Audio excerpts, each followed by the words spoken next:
and good evening. A warm welcome to LSE Lahore Alumni chapter's first debate event. We gather here today to create a culture of discussions, debate, and democratic participation. We believe it is important for our society and LSE's vision. We are excited to have four distinguished LSE alumni debate today. Waqar, Karim, opening leader for the proposition, graduated in 2023. Waqar is Deputy Commissioner, Inland Revenue Service. He teaches international relations and has been a policy researcher at IIM and consultant with ULDRR. At LSE, he was debating team member and senior editor, LSE Public Affairs magazine. Nayab, closing leader for the proposition. She graduated in 2016. She is the Deputy Information Secretary Punjab for the Pakistan People's Party. She has Benazir Hunarmand program and runs a microfinance company that extends enterprise loans to low-income women. Dr. Nadeem, opening leader for the opposition, graduated in 1974. Dr. Nadeem is a senior developmental economist. He has served as Deputy Chairman, Minister of State, Planning Division of Pakistan, Advisor to Monetary Union, East African Community on behalf of IMF, Special Advisor to Central Bank of Nigeria, Advisor to IMF Institute, Trade Policy Advisor to Ministry of Commerce. Currently, he is the Vice Chancellor of Pakistan Institute of Development Economics.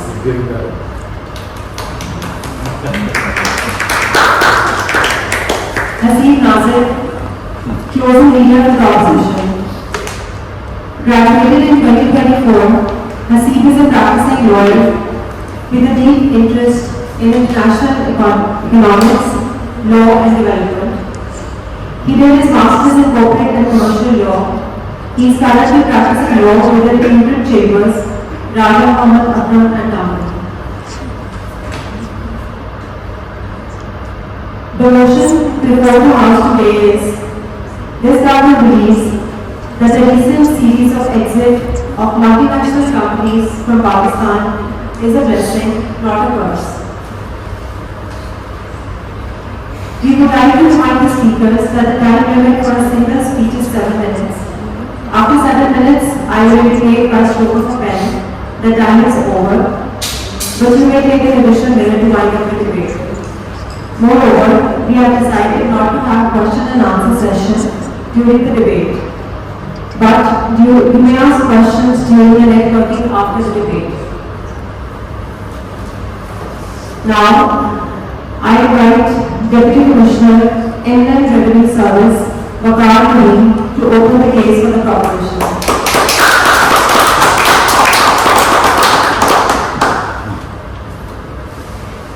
Am I audible at the back? I don't need to use the mic. That's okay?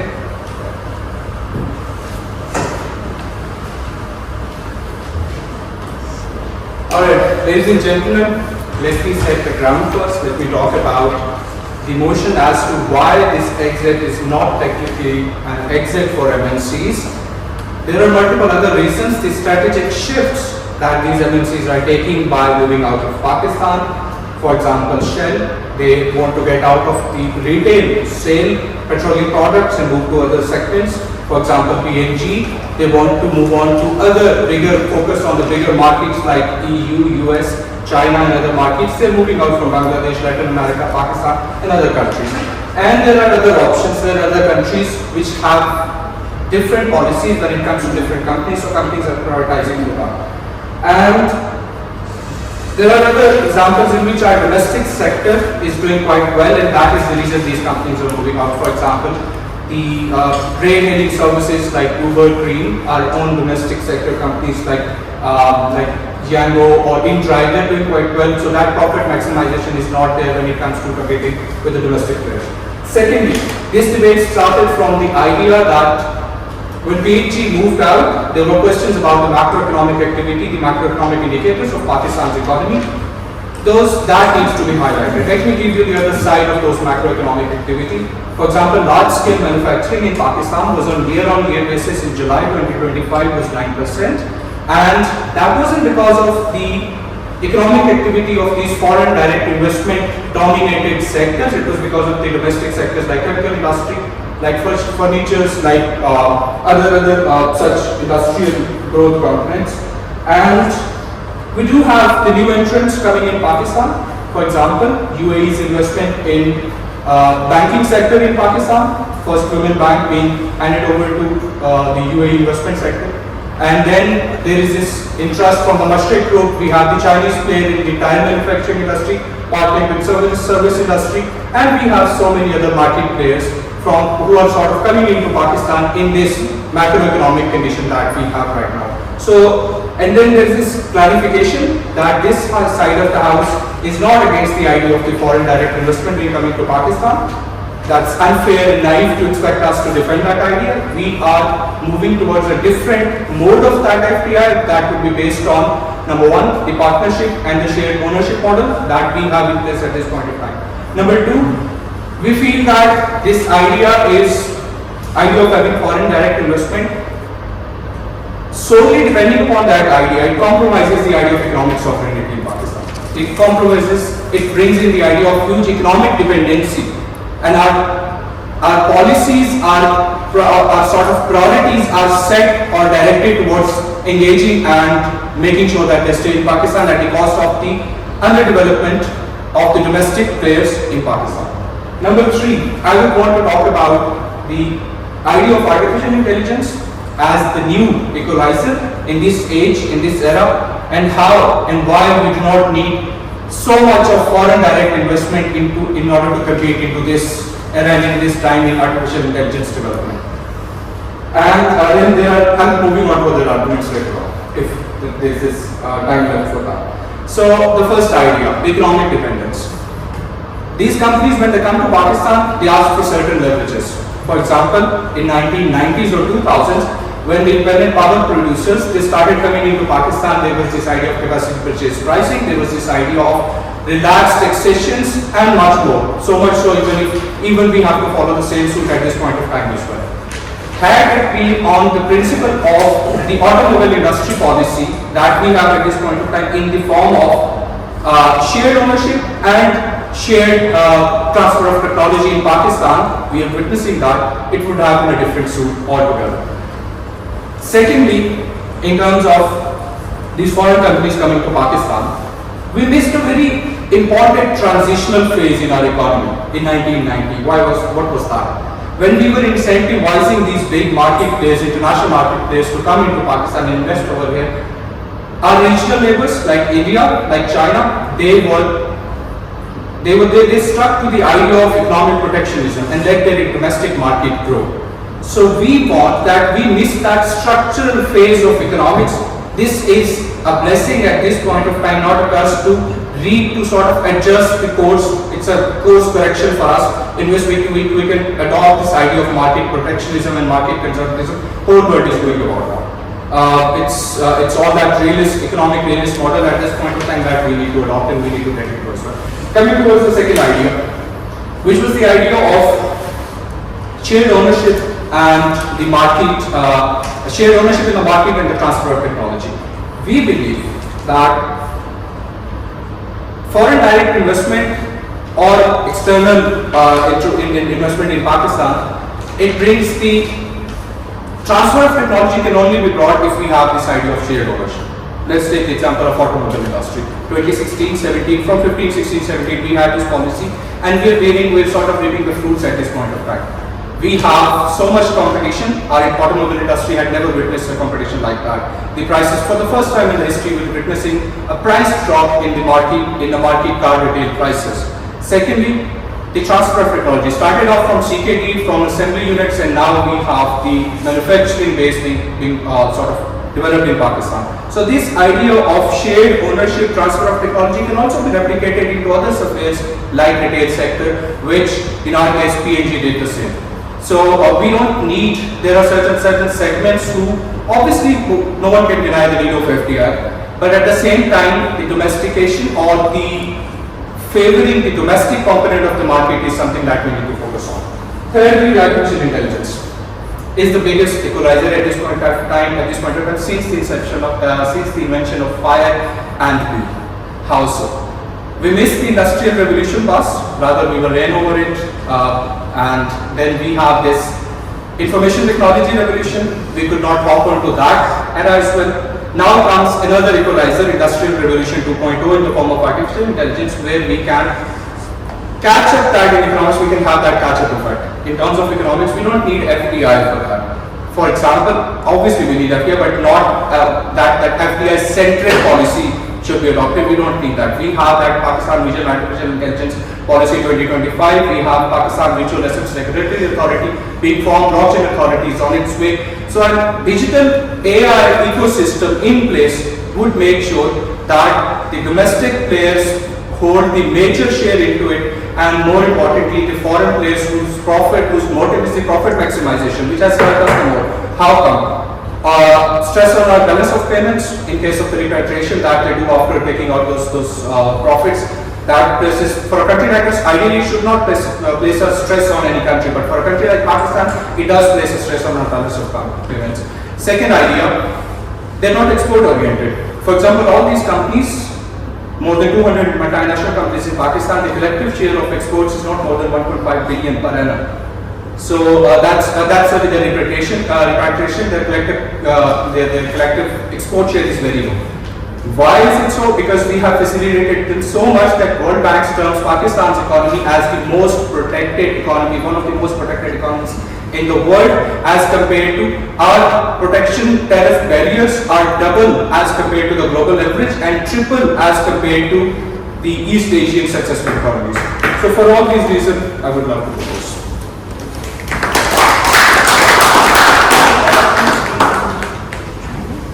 Thank you, Waqar, for this excellent speech. Now, I invite former Vice Chancellor, Pakistan Institute of Development Economics, Dr. Nadeem to open the case for the opposition.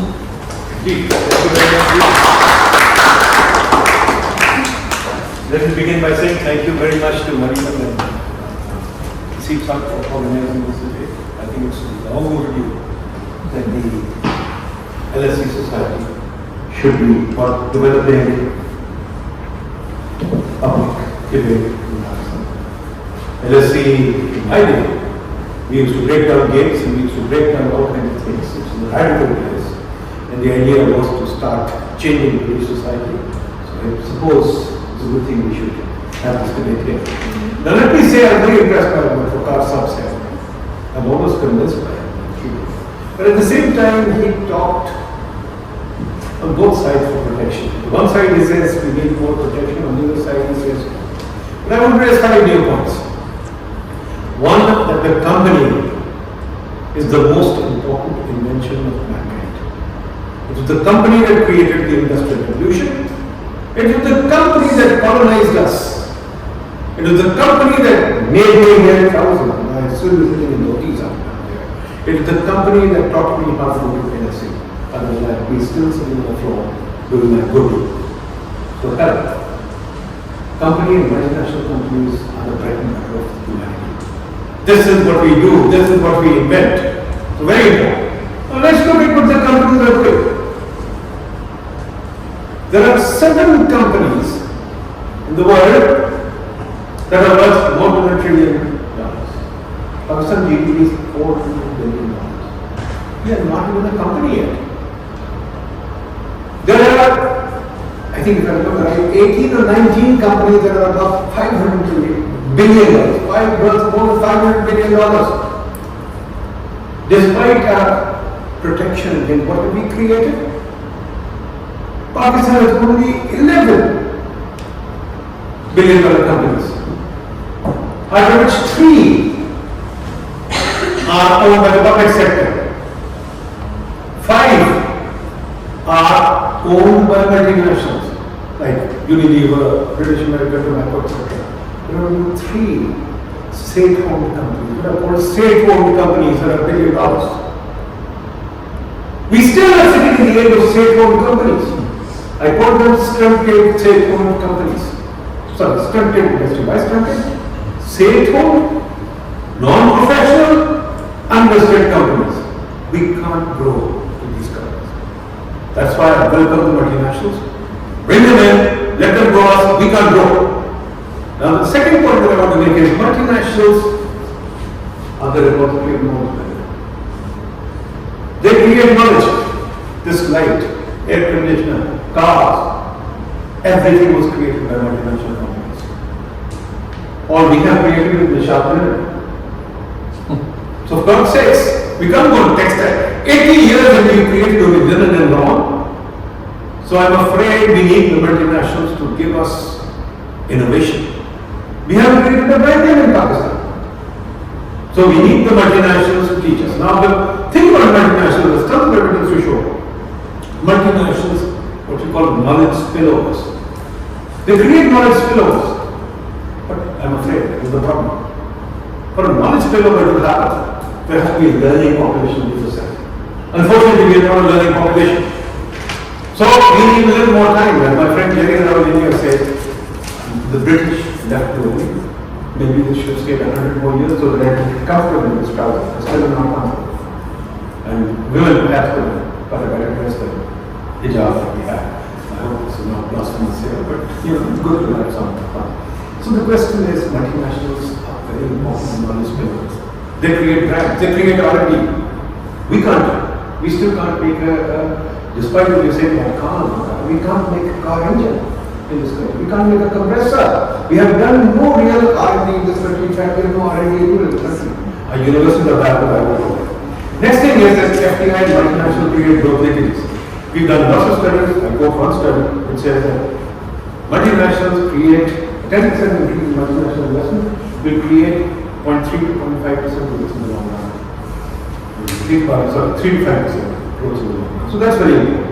The other thing is multinationals also train a better workforce. Look at all the bankers, they come from Citibank. Look at your finance minister, all of them come from Citibank. If you didn't have Citibank to train these Shaukat or train Aurangzeb or train these people, we would have nobody. So the human capital also comes from these guys. And if you recall, they pay a better wage to their workers than our states. Our states pay a driver 550,000 rupees.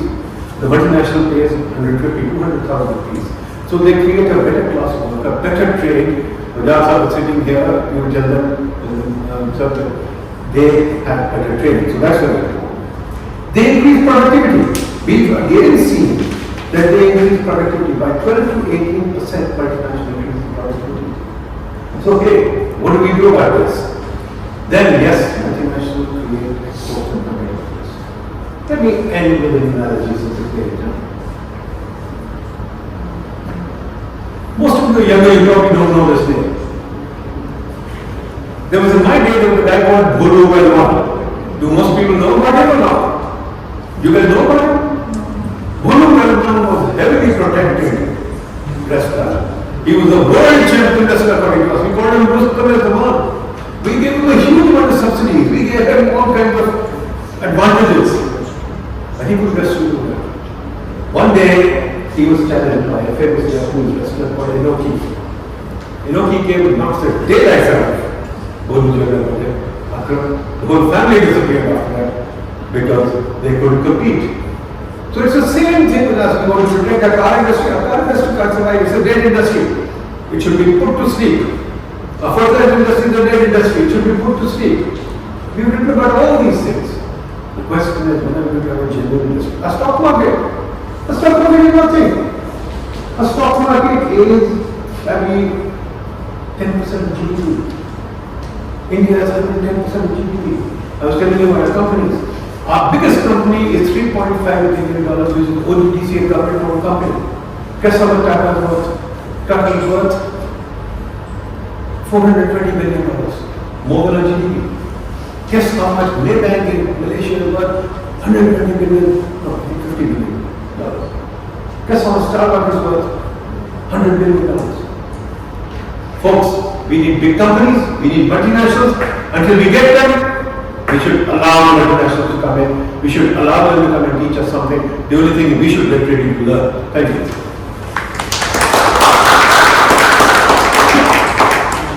Thank you for this excellent speech, Dr. Nadeem.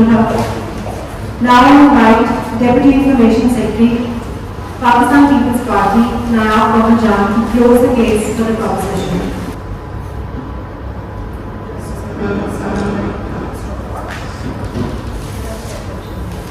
Okay, so we really are a cynical kind of people, right? I mean, I think that and you can blame us for around 80 years we've been somewhere scurrying around the proverbial Naazir board.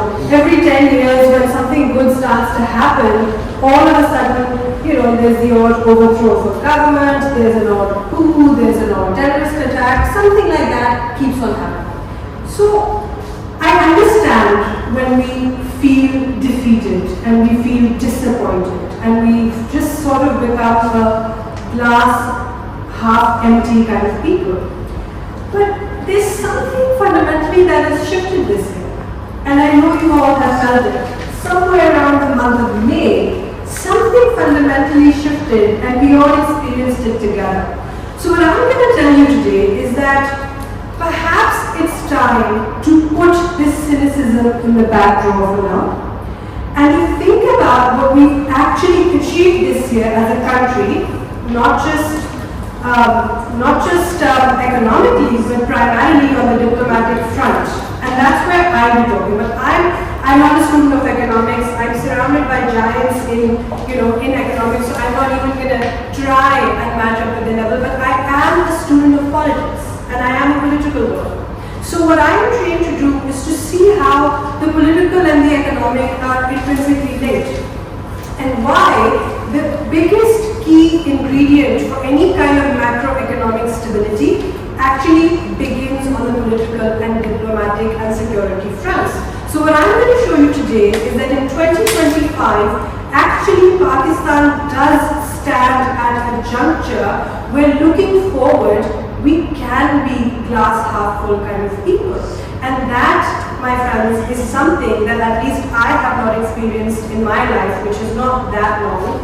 So there are reasons to be optimistic. There are some ingredients that we do have today in the Pakistan of 2025, which I would not have agreed to even a year ago. But there has been a shift. So let's talk about that. But before that, let's talk a little bit about what the Honourable First Speaker of the Opposition said. But the company is the most important entity in human history. Well, that's true. It's very important. But there's another very important entity, and that is the country, and that is the nation state. So what I'm going to talk about is that, yes, the company might be very important, but the country is just as important. And for a long time, country has been ignored for the benefits given to the company. And for the first time, Pakistan has the opportunity to shift that balance of power. Our multinational spirit? Sure. The Communist Socialist in me would vehemently disagree with that, when you grow up, you change your opinions. But let's revisit what we learned there and what we all heard. Sure, these companies are great for innovation, they train our labor, they do all of that. But there also exists a skewed balance of power with the country in which they're in, especially if that country is Pakistan. Historically, a tumultuous, turbulent third world country. And this is what has happened. We have seen a skewed balance of power. We have seen excessively protectionist regimes. We have seen tax regimes molded to suit the interests of these companies. We have seen these companies, contrary to what the First Speaker would have you believe, not focus on export-oriented growth at all. In fact, be complacent in making Pakistan further into the cycle of dependency by only focusing on selling to the local population and hardly ever focusing on export-oriented growth at all. So, from where I stand, the company has given us mixed results. And why, now that the company itself is shifting and Pakistan itself is shifting, This could be a blessing in disguise because the fundamental power balance is shifting. The company is actually trusting local companies to do some of its work. The company is actually thinking about divesting and trusting the capacity and innovation of local players. These are absolutely fantastic signs. So from where I stand, multinationals are great, but in the long run, in a skewed balance of power, they do create cycles of dependency. We know of multinationals that have toppled governments in several parts of the world. We know of multinationals that have orchestrated coups in several parts of the world. So they're not as hunky-dory as we would like to believe. And yes, I do believe that in this new order, shifting, we can come to a better balance where company and country coexist. So this is what brings me to what has fundamentally shifted in 2025. If a year ago you would have asked me what would happen if there is a regional conflict between one of the largest emerging economies in the world, which happens to be our neighbor, and Pakistan, I would have said, please don't ask me this question, this is going to be existential doom for us. But lo and behold, something fantastic happened this year. Pakistan actually reasserted and re-established itself on the diplomatic and foreign policy fronts in a way that we have not seen in years. We have not seen in years some of the most influential people and countries talk about Pakistan the way they are talking about it now. We have not seen regional powers, which brings me to the second point, that we're actually shifting from an age of globalism to regionalism. We're shifting from a bipolar world to a multipolar world, and that is great for us. Because in this region, in the last few years, and especially this year, we have asserted ourselves as a key player. The pact with Saudi Arabia is no small feat. We know that after the Second World War, agreements like NATO actually led to rebuilding and setting up entire economies to their path to success. So we have actually entered into this massive pact, and we cannot understate its importance. For the first time, we have better relations with Bangladesh. We have great relations with Turkey. We've entered into more bilateral contracts even with the United States, where the president cannot stop speaking about how great Pakistan is. So, I fundamentally believe that this shift is incredible. And these victories on the diplomatic front can be translated towards the economic front. Because at the end of the day, you are what your reputation is, right? Companies come, companies invest based on who you are, how you are known in the international domain.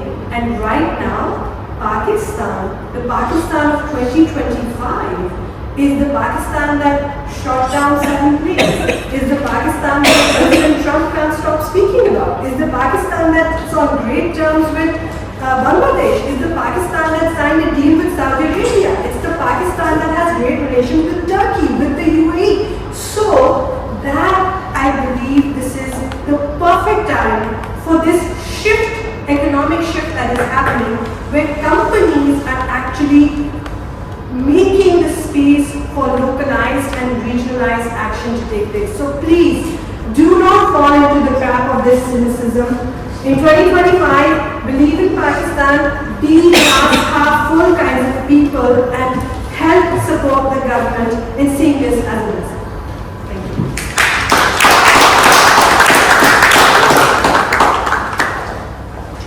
Thank you, Nayab, for sharing your views. Now I invite commercial lawyer Haseeb Naazir to close the case for opposition.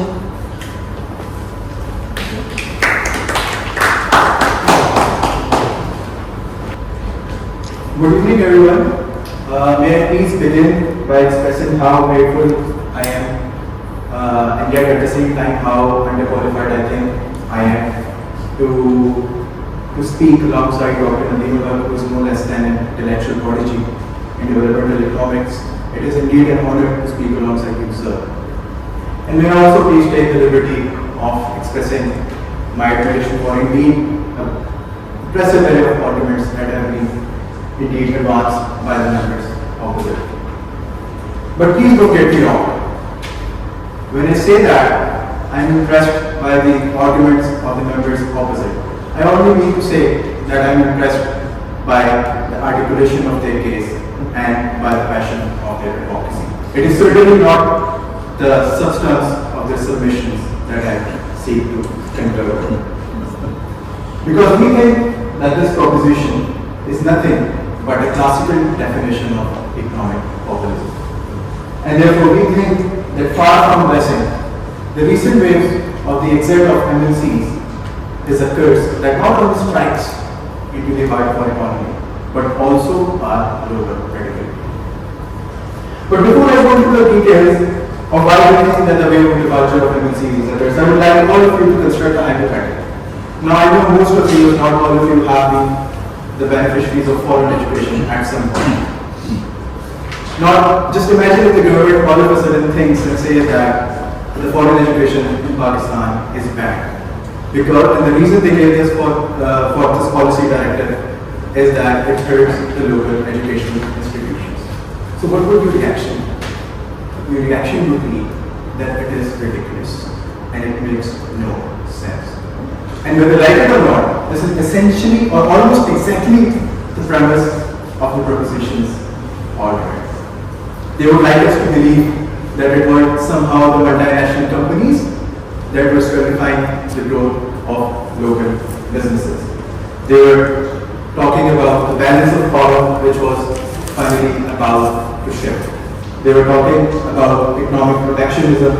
They were talking about the countries who have now long been ignored for companies. This, ladies and gentlemen, is exactly the textbook example of economic populism. Telling you what you want to have and not what you should have. Telling you that it's everybody's fault but ours.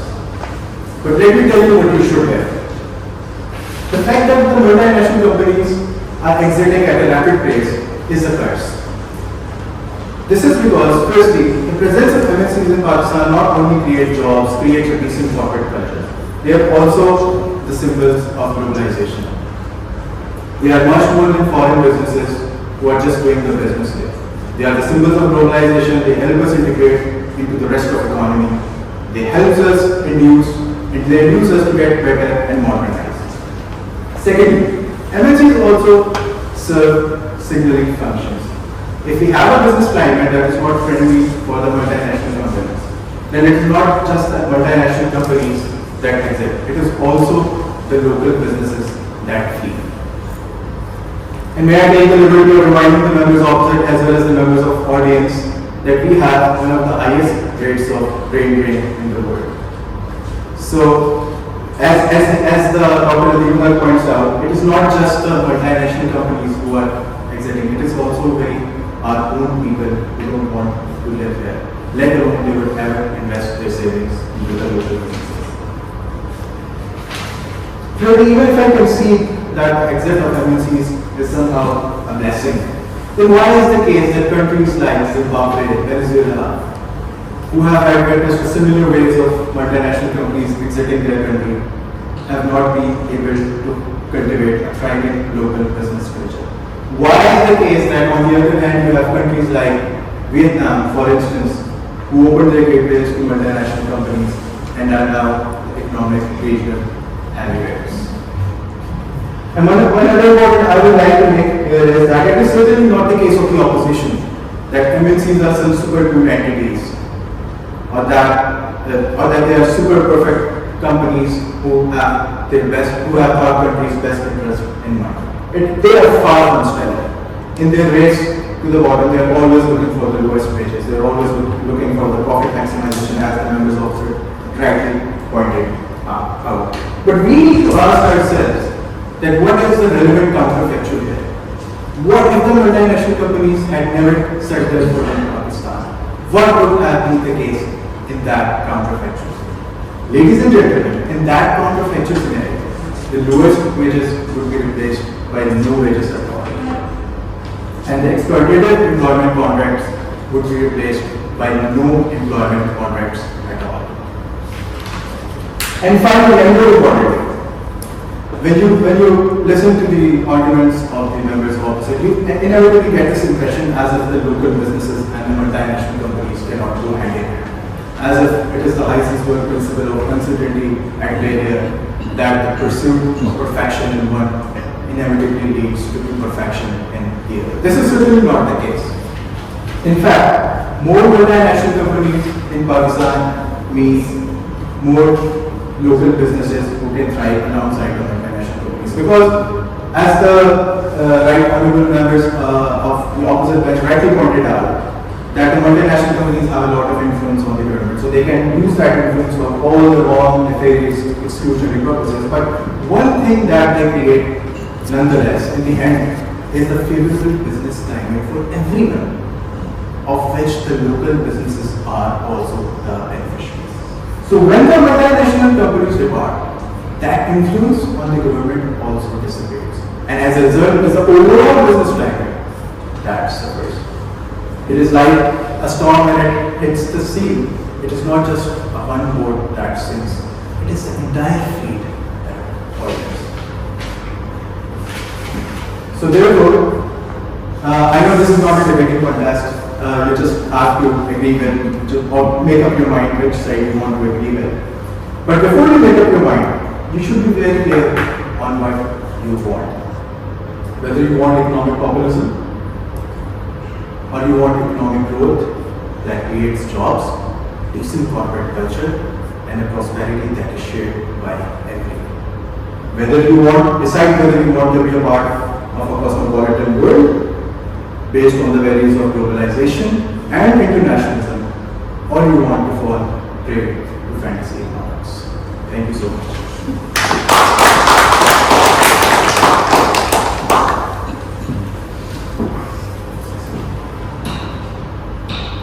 Thank you, Haseeb, for your enlightening speech.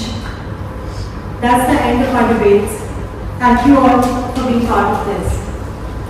Special thanks to our distinguished speakers.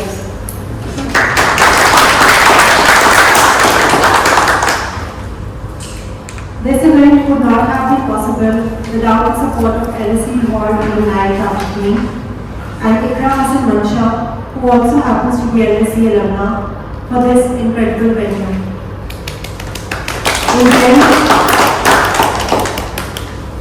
In the end, I would like to request Dr. Nadeem to share his discerning remarks on the importance of having comprehensive dialogues on national issues that affect So we had decided in question answers and we do this clear to networking. So that's why we can ask those questions in front of Thank you. So remarks on the importance of having comprehensive dialogues on national issues that affect all of us. Thank you, madam. This is a subject very close to my heart. It's very important. And I'm very happy to address this. Digging what I learned in LSE, Chicago, and later, human societies move through debate. I mean, if you look at from all the way from Aristotle, Plato, etc., everything has been on series of debates. Karim it's a question of the stories that we carry. Unfortunately, I think it was a very good points. Problem is we have no ideas. And I wrote this up a long time ago in the Wall Street Journal. We have ideas. You're absolutely right. Maybe you're right that we're telling you on it. But at the same time, I think quite frankly, we sitting here in this room, we Western educated, and we said people have lost this country anyways. And here again, I think we should have a debate. To my mind, the mullah is when won the battle. The mullah is spewing his venom 7 days a week on the pulpit. And he's got a very clear, concise idea, which is big. He's got a very simple incentive structure. I'll take you to heaven. Follow me. And we have got confusing messages. Sometimes it's climate change, sometimes it's this, sometimes that. We don't have a message. We have no message. You are right. The world is turning. That's the big problem. What message do we have? We are still fighting like cat and dog for power. This is something the Brits, LSE for example, let's go back to LSE. Sydney and Beatrice Webb set up LSE. And what did they do? They set up the trade union movement. What was the trade union movement?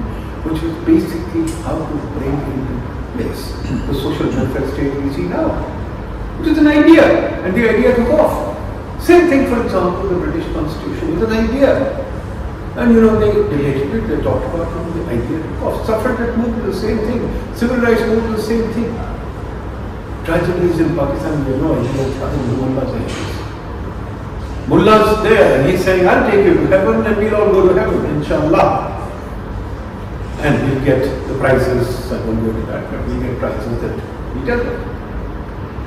But what do we have to say? I've tried very hard. We failed. We have not even created a debate in this country on what will stabilize our constitution. We don't have it. We don't have a debate in this country what will grow our economy. We don't have it. We don't have a debate other than Shabazz Sharif or whatever, the Prime Minister will go out and beg for money. That's all.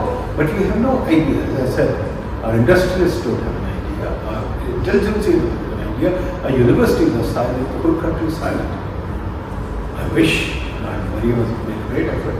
I hope we can create an environment where some ideas can happen. LSE is a great invigorator of debate in the US.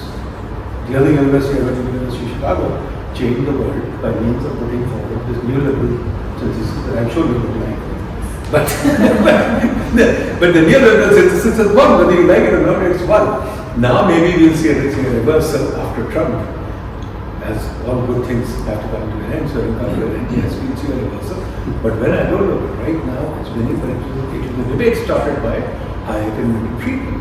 Same thing for Keynes. Keynes started the debate on the welfare state.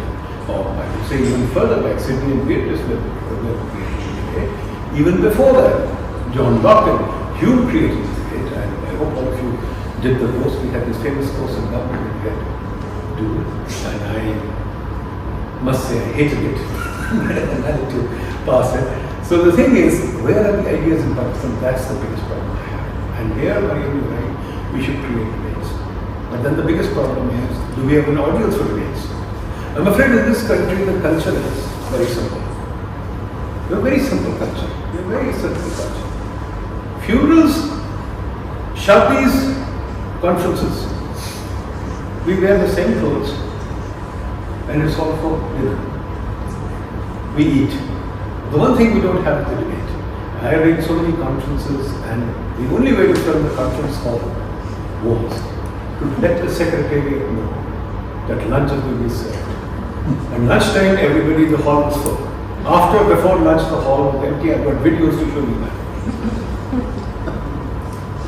Now, this is a big issue. You know, I have my friend TJ is here. He's a member of the Punjab Club.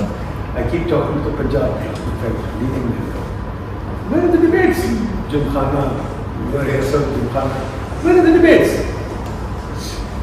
Sadly, much is your optimism there. But we have no debates. Our political parties are bankrupt. I've analyzed the manifestos. What manifestos do our political parties have? They really don't have a manifesto.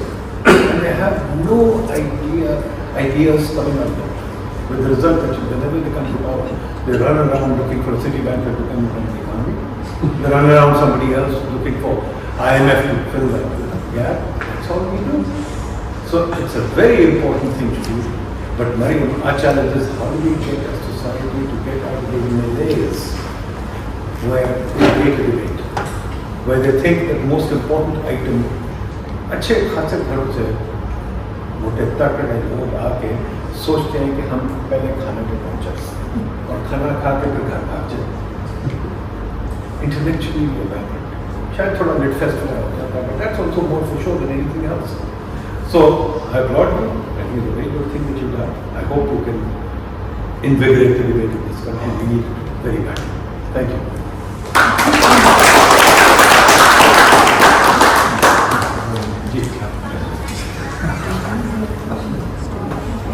And networking and questions. Thank you.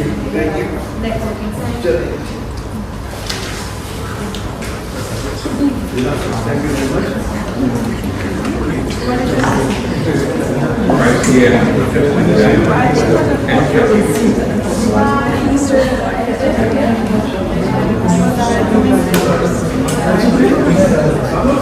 you.